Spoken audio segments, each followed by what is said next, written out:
right, 5 minutes to talk about flipping the classroom. This might be tough, but I'm going to see what I can do. The idea here is to find a way to engage the students both in and out of the classroom. So as we move forward, let's see if I can get this to work.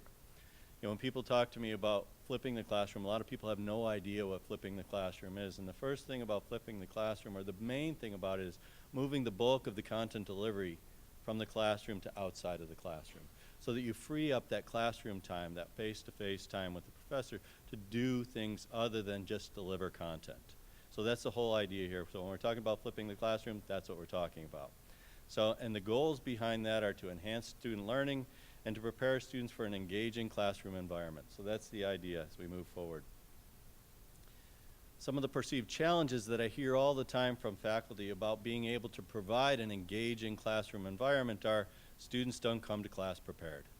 And if they don't come to class prepared, it's really hard to provide that engaging classroom environment. And the other main issue that I hear is that there's just too much material to present it in a way that can be engaging inside the classroom. I just have to cover so much stuff that I just have to do it really fast with PowerPoints and go through it and then get all that content delivered. So that's where flipping the classroom comes in.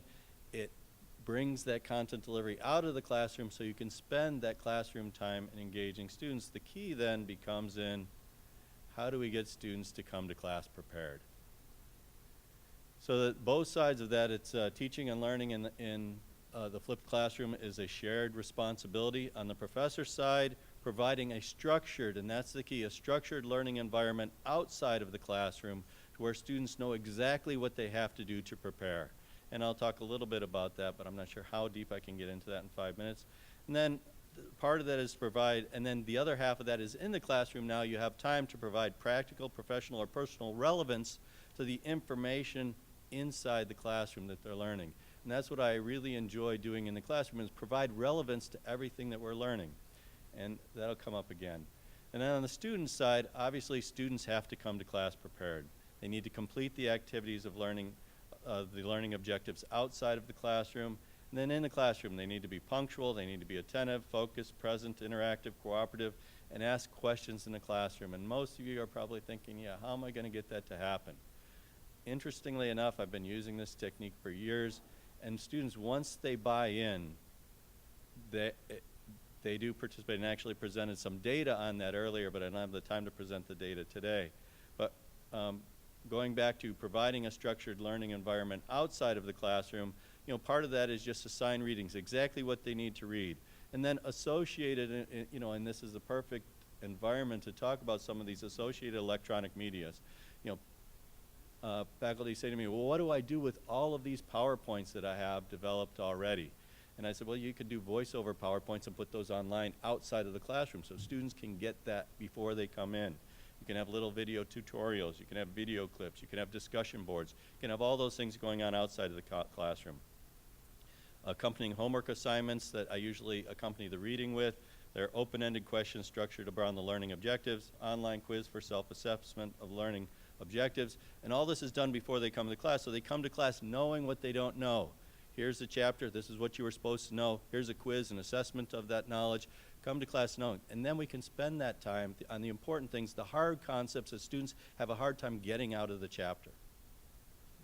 So creating an interactive learning environment inside the classroom, provide practical, professional, and personal relevance to the information in the classroom. Against all of us here, that ever-present question, why do I need to know this? And being able to provide relevance in the classroom answers that question. It provides that relevance for why students need to learn what you're asking them to learn. Get students involved in the discussion, both faculty-student discussion and student-student discussion.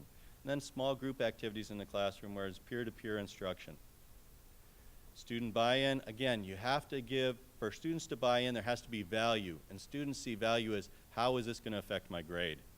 So again, in my classes that I use, the flipped classroom, the work outside of exams is worth 50% of their grade. And that gives them buy-in. And then on the other side of that, all exam questions are directly from homework, quizzes, and in-class activities. Faculty buy-in, so I'm running out of time, I have to talk fast. Students come to class prepared, that's a good thing. Increased student-teacher interaction, a good thing. Increased student-student interaction, a good thing. Increased student engagement, a good thing. Enhanced learning environment, all good. The con, more work. You need to develop out-of-class activities. You need to develop in-class activities. And then, of course, the grading and assessments. And I'm at my summary page. So given proper structure and direction, undergraduate students will satisfactorily complete self-learning modules and arrive in class prepared to optimize their time with instructor. Thank you very much.